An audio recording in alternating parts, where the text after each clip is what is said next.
Mark. Chapter 14, 1-72. It was now 2 days before the Passover and the Feast of Unleavened Bread. And the chief priests and the scribes sought how they might seize him by deception and kill him. For they said, "Not during the feast, because there might be a riot among the people." While he was at Bethany, in the house of Simon the leper, as he sat at the table, a woman came having an alabaster jar of ointment of pure nard, very costly. She broke the jar and poured it over his head. But there were some who were indignant among themselves, saying, "Why has this ointment been wasted? For this might have been sold for more than 300 denarii, and given to the poor." So they grumbled against her. But Jesus said, "Leave her alone. Why do you trouble her? She has done a good work for me. For you always have the poor with you, and whenever you want to, you can do them good. But you will not always have me. She has done what she could. She has anointed my body beforehand for the burying. Most certainly I tell you, wherever this good news may be preached throughout the whole world, that which this woman has done will also be spoken of for a memorial of her." Judas Iscariot, who was one of the 12, went away to the chief priests, that he might deliver him to them. They, when they heard it, were glad, and promised to give him money. He sought how he might conveniently deliver him. On the first day of unleavened bread, when they sacrificed the Passover, his disciples asked him, "Where do you want us to go and prepare that you may eat the Passover?" He sent 2 of his disciples and said to them, "Go into the city, and there a man carrying a pitcher of water will meet you. Follow him. And wherever he enters in, tell the master of the house, 'The teacher says, where is the guest room, where I may eat the Passover with my disciples?' He will himself show you a large upper room furnished and ready. Get ready for us there."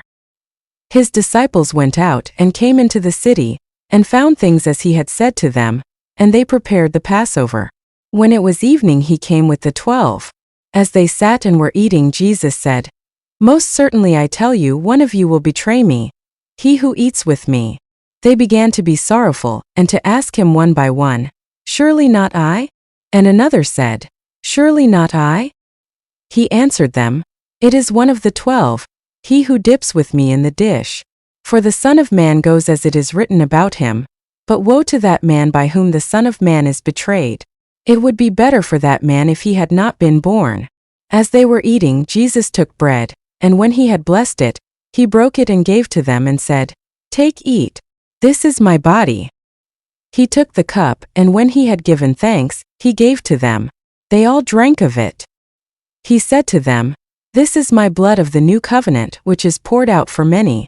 Most certainly I tell you, I will no more drink of the fruit of the vine until that day when I drink it anew in God's kingdom." When they had sung a hymn, they went out to the Mount of Olives. Jesus said to them, "All of you will be made to stumble because of me tonight, for it is written, 'I will strike the shepherd, and the sheep will be scattered.' However, after I am raised up, I will go before you into Galilee." But Peter said to him, "Although all will be offended, yet I will not." Jesus said to him, "Most certainly I tell you that you today, even this night, before the rooster crows twice, you will deny me 3 times. But he spoke all the more, "If I must die with you, I will not deny you." They all said the same thing. They came to a place which was named Gethsemane. He said to his disciples, "Sit here while I pray." He took with him Peter, James, and John, and began to be greatly troubled and distressed. He said to them, "My soul is exceedingly sorrowful, even to death. Stay here and watch." He went forward a little and fell on the ground, and prayed that if it were possible, the hour might pass away from him. He said, "Abba, Father, all things are possible to you. Please remove this cup from me. However, not what I desire, but what you desire."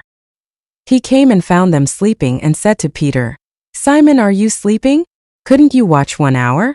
Watch and pray that you may not enter into temptation. The spirit indeed is willing, but the flesh is weak." Again he went away and prayed, saying the same words. Again he returned and found them sleeping, for their eyes were very heavy, and they didn't know what to answer him. He came the 3rd time and said to them, "Sleep on now and take your rest. It is enough. The hour has come. Behold, the Son of Man is betrayed into the hands of sinners. Arise, let's get going. Behold, he who betrays me is at hand." Immediately, while he was still speaking, Judas, one of the 12, came, and with him a multitude with swords and clubs, from the chief priests, the scribes, and the elders. Now he who betrayed him had given them a sign, saying, "Whomever I will kiss, that is he. Seize him, and lead him away safely." When he had come, immediately he came to him and said, "Rabbi, Rabbi," and kissed him. They laid their hands on him and seized him. But a certain one of those who stood by drew his sword and struck the servant of the high priest, and cut off his ear. Jesus answered them, "Have you come out as against a robber with swords and clubs to seize me? I was daily with you in the temple teaching, and you didn't arrest me. But this is so that the scriptures might be fulfilled." They all left him and fled. A certain young man followed him, having a linen cloth thrown around himself over his naked body. The young men grabbed him, but he left the linen cloth and fled from them naked. They led Jesus away to the high priest. All the chief priests, the elders, and the scribes came together with him. Peter had followed him from a distance, until he came into the court of the high priest. He was sitting with the officers, and warming himself in the light of the fire. Now the chief priests and the whole council sought witnesses against Jesus to put him to death, and found none. For many gave false testimony against him, and their testimony didn't agree with each other. Some stood up and gave false testimony against him, saying, "We heard him say, 'I will destroy this temple that is made with hands, and in 3 days I will build another made without hands.' Even so, their testimony didn't agree." The high priest stood up in the middle and asked Jesus, "Have you no answer? What is it which these testify against you?" But he stayed quiet and answered nothing. Again the high priest asked him, "Are you the Christ, the Son of the Blessed?" Jesus said, "I am. You will see the Son of Man sitting at the right hand of power, and coming with the clouds of the sky." The high priest tore his clothes and said, "What further need have we of witnesses? You have heard the blasphemy. What do you think?" They all condemned him to be worthy of death.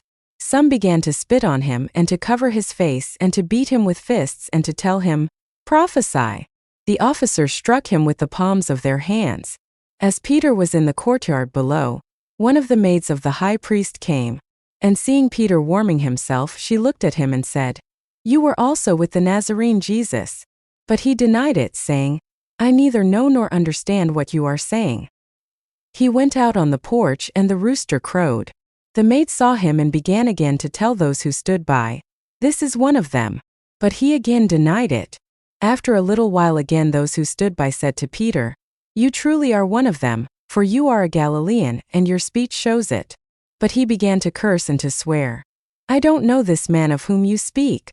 The rooster crowed the second time. Peter remembered the words that Jesus said to him, "Before the rooster crows twice, you will deny me 3 times." When he thought about that, he wept. Now that we've read today's chapter, let's close by praying the prayer Jesus taught us. Our Father who art in heaven, hallowed be thy name. Thy kingdom come. Thy will be done in earth as it is in heaven. Give us this day our daily bread. And forgive us our debts as we forgive our debtors. And lead us not into temptation, but deliver us from evil. For thine is the kingdom, the power and the glory, forever and ever. Amen.